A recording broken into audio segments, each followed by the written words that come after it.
This is The Creative Funding Show, a podcast for authors, YouTubers, and podcasters who want to fund the work they love. Welcome back to the Creative Funding Show. I'm Thomas Umstattd Jr., and with us today is Janene Liston, a certified pricing professional experienced in value creation and a European public speaking champion. She believes we each possess the wisdom we need to thrive in life, and she helps us tap into it. And today we're going to be talking about pricing, and specifically pricing with crowdfunding campaigns and how to pick reward levels that are the right price. So Janene, welcome to the Creative Funding Show. Hi, Thomas. Thanks for having me here. So why is picking a price so difficult? A lot of people, this is the hardest part of launching a Kickstarter campaign or a Patreon page, is what do I price my rewards at? Why is that so hard? Yeah, I think it's hard in a couple of ways. It's difficult, one, because there's sort of this fear of rejection. Somehow we attach it to our own value or worthiness. And that brings up all sorts of core beliefs that we have from when we were kids and things like that are uncomfortable. And then the other side of it is that we feel like we don't know how. I think that people feel like that it's something that there's a specific process or way to go about doing it, and they don't know what that is. And so it's kind of this uncertainty around how to do it and how can I feel confident in that number that I set. Right, especially if what you're giving is a service. Yes. Been taking photos for free all your life, and now you want to charge, and you're like, well, gosh, I guess I'll do it for $10. You're like, no, you need to actually charge, what you're worth. But knowing what you're worth is hard, especially if you have challenges with self-worth. And so I think you're exactly right. Part of the reason this is so difficult for a lot of people is that it connects with like deep psychological issues going on, more so than like other aspects of the campaign, which aren't quite so psychologically charged, right? People don't really get that invested in their logo or like the copy on their page. There's some emotional element to that, but like pricing is like, am I worth it living on this planet? Do I deserve to breathe air? And that could be a little bit of a challenge. So let's talk about, I think most people, the first mistake they make is they price too low. When folks get started, I've seen this across the board in business and in art. What are some like signals that somebody's prices are too low? What are some of the warning signs? Well, the first one, and this always cracks me up when I hear it, but I hear it a lot, is my customers are telling me I'm priced too low. So please, please, please, if your customers are telling you to raise your prices, you probably want to listen to that, right? Because they're going to be good judges of the value you're delivering. That's right. And that's, you're way too low if they're telling you that you're priced too low. But another way to say that is like, this is a really good deal. Like if people are always talking about your product in regards to price, that's a sign that you're too low. So what are some of the other signals that prices are too low? Well, I think that other signals that prices are too low are if you feel that you're working really, really hard, but not getting anywhere, right? So you've got loads and loads of customers, but you're not meeting your financial desires or needs. That can be an indication, especially with service-based businesses, of course. With product-based businesses, another indication you're too low is if you look at yourself on what we call a value map. If you plot the value of what you deliver versus the price and have yourself and the customers on there, if you're delivering more value than your competition and you're priced lower, it's not the healthiest or most profitable of strategies when it comes to pricing. That's right. You're like, oh, well, I'll put my competitor out of business. But more likely, you're actually going to put yourself out of business because when you run out of cash, you die. I remember when I launched my first Patreon page, we had 3 levels. We had a $2 level, a $5 level, and an $8 level. And the first 15 people who backed the campaign all backed at the $8 level. We're like, we priced the $8 level too low. This was supposed to be the luxury, like aspirational level, the one that only a handful of people got, and it was the one everyone was going to. In fact, it sold out. It was a limited level. And that was a hard lesson learned. What we ended up doing is we hid that level so no new people could back at it. and we copied it and created a new version of it that was $20. And so now the $8 people still get to keep it, but if they ever cancel, they'll never get it again because we've learned our lesson and we're able to fix it that way. But we left a lot of money on the table pricing it that low, and we just didn't value what we had put in that $8 level. Well, and that brings up an important point, if you don't mind. But the way we position prices next to each other or on a page, it communicates something to the people looking at it. So there's a very famous example, I forget which newsprint magazine it was, but when they went to online, they went from print to online, or during that transition, they priced the online only version at like $80, the print only at $80, online only at $125, and online and print at $125. And there was a very specific reason that they did that. They wanted people to buy the combined and not just one or the other. But if they had priced that higher than just the online only, people would have just bought the online only. That's right. That's one of the advantages of having multiple price points, is that you create a market yourself and you're able to kind of influence what package somebody gets. And there are different kinds of people. Some people have a worldview that they always buy the cheapest thing, and some people have a worldview that they always buy the most expensive thing. But most people are looking for the best bang for the buck. And so what you want to do is you want to make your most profitable. And by profitable for Patreon, I don't mean like you're selling things and getting money back, but profitable in the sense of time, right? Like that you're putting in time and you're getting back a good return. You want that to be a very attractive looking level, and the most attractive looking level. And what's interesting about Patreon specifically is that people don't just back a creator because they want the rewards. They also back a creator because they want to help the creator. It's altruistic, and they don't even, give their email address to receive the rewards. And this opens up some really powerful anchoring opportunities. So you can have a $100 a month reward that suddenly makes your $10 a month level look like a really great deal, especially when you have people who are backing you at that $100 level because they don't care. So tell us a little bit about anchoring. I realize I threw out that term, but what is anchoring and why is it so important for pricing?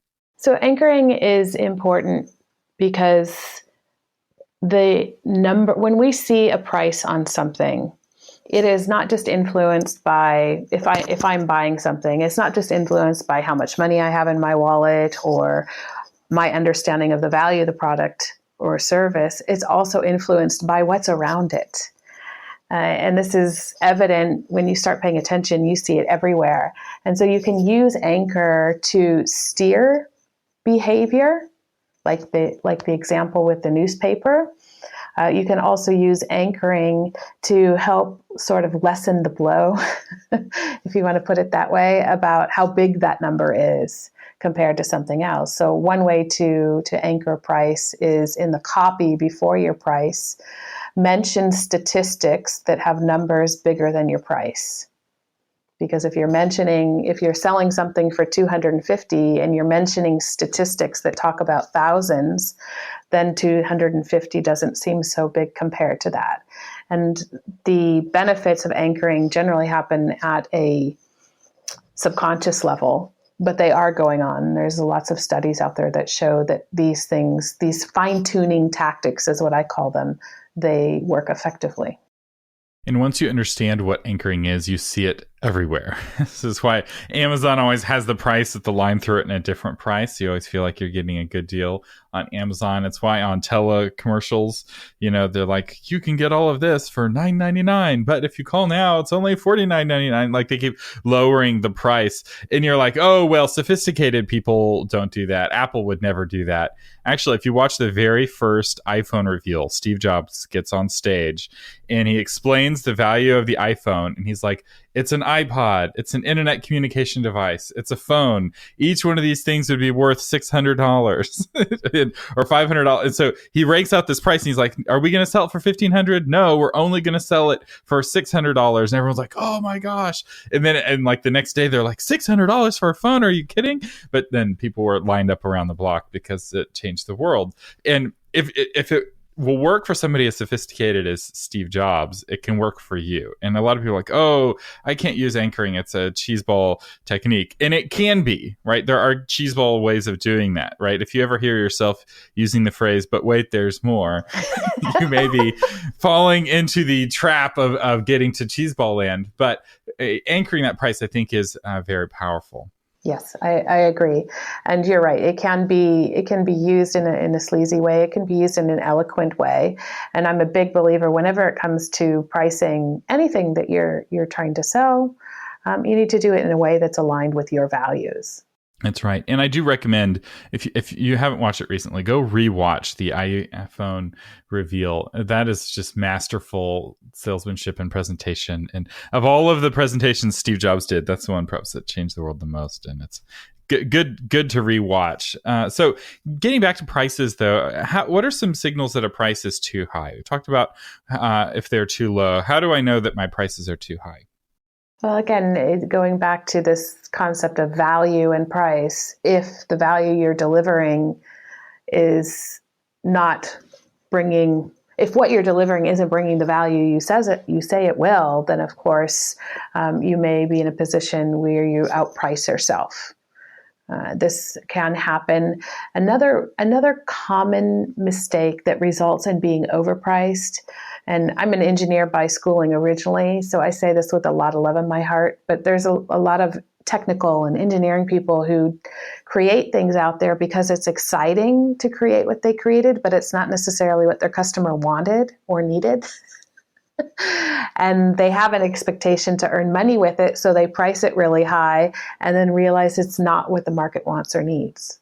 That's right, because value is subjective. One man's trash is another man's treasure. And I remember going back to the iPhone when it first came out, I couldn't afford one, but I knew people who were twice my age who could, and they were using their iPhone to take pictures and to make phone calls. And that was it. And I was like, you have this whole galaxy in your hand. You don't know how to use it. It was like more valuable to me. Like I knew I had watched all the videos. I'd watched the presentation. It's like I knew exactly how to use that iPhone, but everyone else, had no clue. And yet they could afford it. And the value to me was higher. But the price point was just, as a college student, I just couldn't afford $600. Like the money just wasn't there. And that I think is another element of pricing is that, the higher of a price you have, the more people you exclude. And sometimes this is on purpose, right? Like some people want to pay a lot of money just to exclude the people who can't afford it, right? This is the country club model, right? The country clubs couldn't sell memberships for free, right? The whole appeal to a country club is that you're not hanging out with poor people. They don't word it that way, but it's somebody who's observed country club life for a long time. This is kind of my opinion of it. It's exclusive. Right. And people want to feel like they're on the in crowd. They want to feel like they're a part of something that's exclusive. And pricing is a way to do that. Although there are other ways of doing that are perhaps better for somebody with Patreon, limiting your rewards, giving things just to your most passionate fans, rewarding passion rather than money. Because that, person who doesn't make a lot of money, but they watch every video, they comment on every YouTube video, and they're sharing it all the time. You're like, really, that person needs to feel like they're on the in crowd, regardless of whether or not they can afford to buy all of your merch.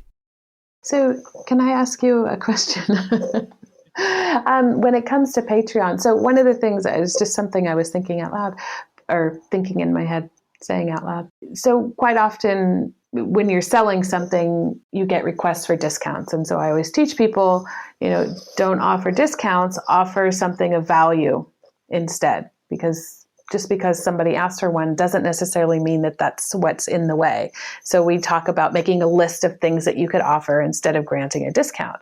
And I guess in a sense, the converse of that in a way with Patreon, because you're not necessarily selling a service, you're marketing to get support for something. And so it's what you include in these packages that people get as part of a bonus for supporting you. Instead of adjusting prices on things, you can also include new and innovative things in those packages. That's exactly right. On Patreon, it's very hard to change your reward levels in terms of price points. That creates a lot of friction, right? People suddenly are paying a different amount than they were paying, and that, they have to reauthorize, or it gives them an excuse to cancel. And with the Kickstarter, it is impossible. Like, once someone has backed at a reward level, that reward level's price is locked. But what you can do on both of them is change what you get for those.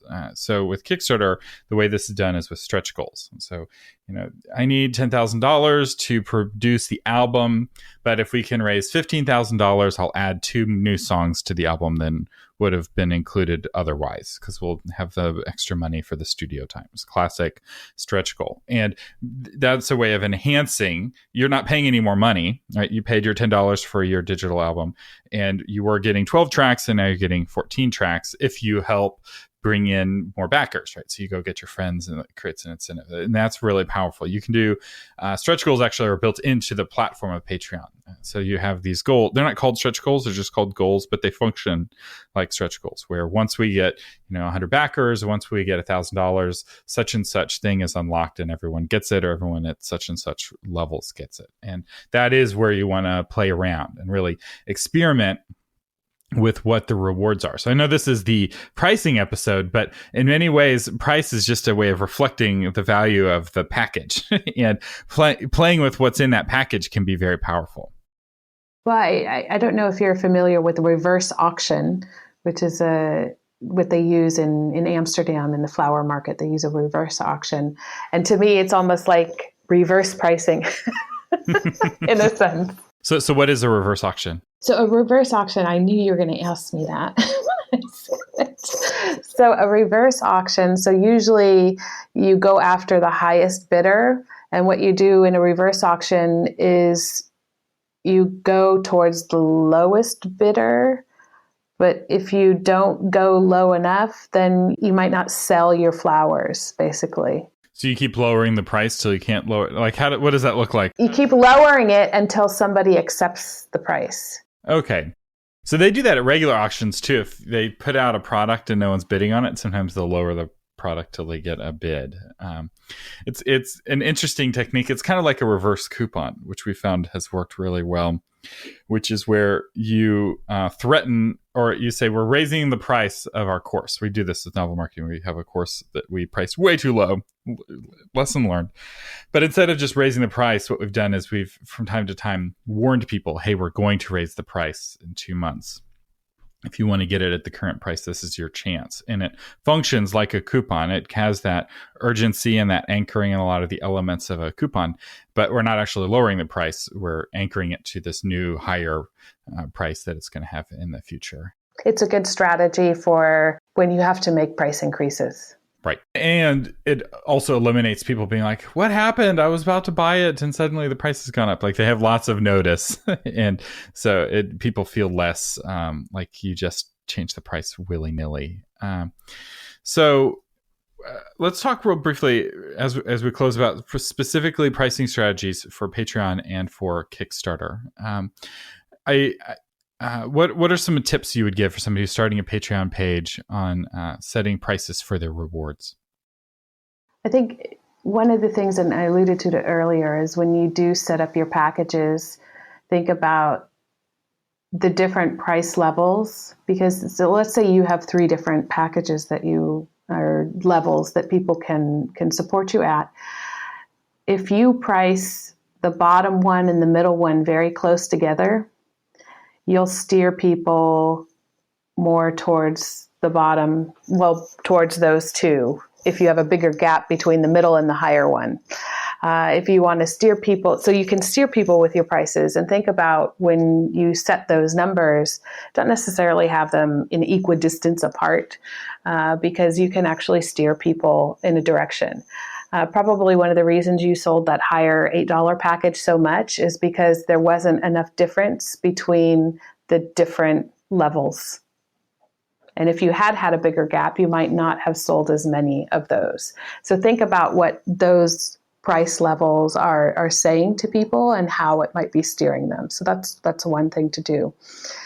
When it comes to selecting them, I guess part of it depends on what your goal is and how many people you need in order to achieve that goal at the different levels. So you can set yourself up with a very simple sheet to be able to do the math on that. And maybe even Patreon has that in the background somewhere and does that math for you. But can consider that and use that then as part of your strategy when you go out and you go out to get people to sponsor you. You can use that information. You need to have 20 of these and 50 of those and 10 of another. You can use that as part of your strategy when you go out and target people. And I guess the last point is that when it comes to selling, and I use that in quotes, although you can't see my air quotes on the podcast, is that it's still about value. And you have to be, in order to sell anything, in order for people to understand that a price that you set for something is worth it, they have to understand the value that's behind it. Now with Patreon, I think, as you said before, they're appealing to in some cases, they're appealing to people for a more altruistic, side. And yet at the same time, I think that there's also a value component in there in terms of what's in the packages, and people get excited and are interested in those things. But you have to be able to communicate that value. And communicating that value is really key, and that's really good. With Kickstarter, I'm going to use an example from restaurants. So when I was in business school, we got a bunch of tours of restaurants. We talked about the business plans of restaurants. It was very fascinating. And one of the things they talked about is how different dishes on the menu are different levels of profitability based off of the ingredients and how much time it is to make. So the steak, while it's maybe very expensive, they may not be making very much money on that because the meat that goes into the steak is so expensive that captures most of the value. And one of the strategies that restaurants will do is that their most profitable dishes are the ones that they will put in like pictures of, because a dish with a picture is much more likely to be ordered than a dish without a picture. So that really expensive, thing that, it's not very profitable, but the foodies really get into, they may not have a photo of that on the menu. You can order it and they'll sell it to you and they'll make their 50 cents off of you. But the, thing that's got lots of potatoes and eggs and cheap ingredients, there's a big flashy photo of it. And with Kickstarter, the price points that people are drawn to are the most popular ones in general. Now, different categories are different, but $25 and $40 are the two most popular price points. If you do a campaign, those are going to be where you get most of your backing. That's what people want to spend.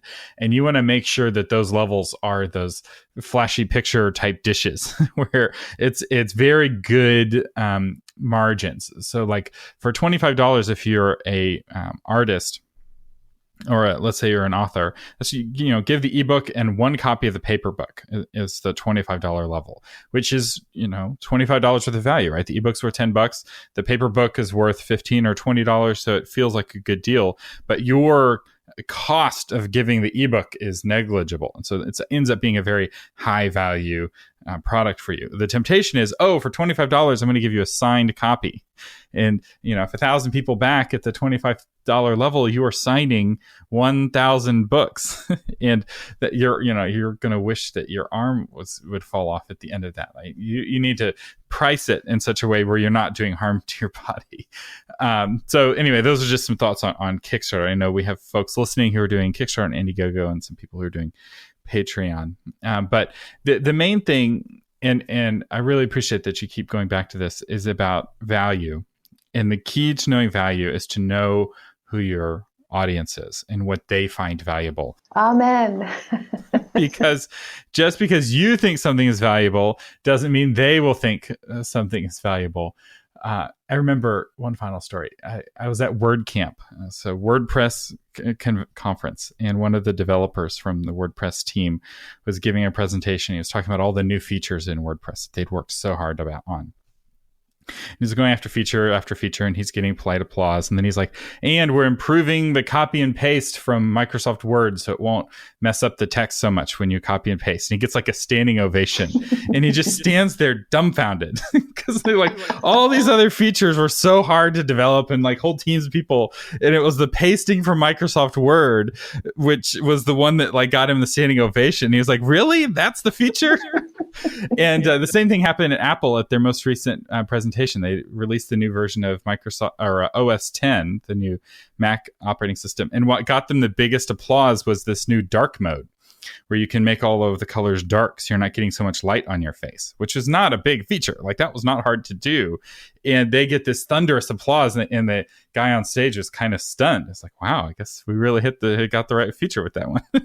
And I will say that's the first feature I turned on when I got the new OS 10. Well, it's amazing because, yeah, of course, some of the things that we develop as products, as services, we get really complicated. But oftentimes, the things that people appreciate the most are those simplest things. Yeah, it's not the big gestures that make a huge difference. It's the day-to-day, the little things. And so that's a good thing to keep in mind as you're developing what you're offering for people. Preach. That'll preach. All right. Where can people find out more about you? Yeah, so they can go to www.thepricinglady.com and they can find out more about me there. All right. Well, Janene Liston, thank you so much for coming on the Creative Funding Show. And I do encourage you to go to thepricinglady.com and find out more about what she has to offer. She really knows her stuff when it comes to pricing, and we're really thankful to have you on the show today. Oh, thank you, Thomas. It was my pleasure. And if any of you want to sign up for Patreon with the Creative Funding Show affiliate link, I've had several people email me about this in the last week that we have not been making the link easy enough to find. So I will put it in the show notes of this episode. So go ahead and scroll down in your app and you will find that link. I'm Thomas Umstattd Jr. Thank you for listening to the Creative Funding Show.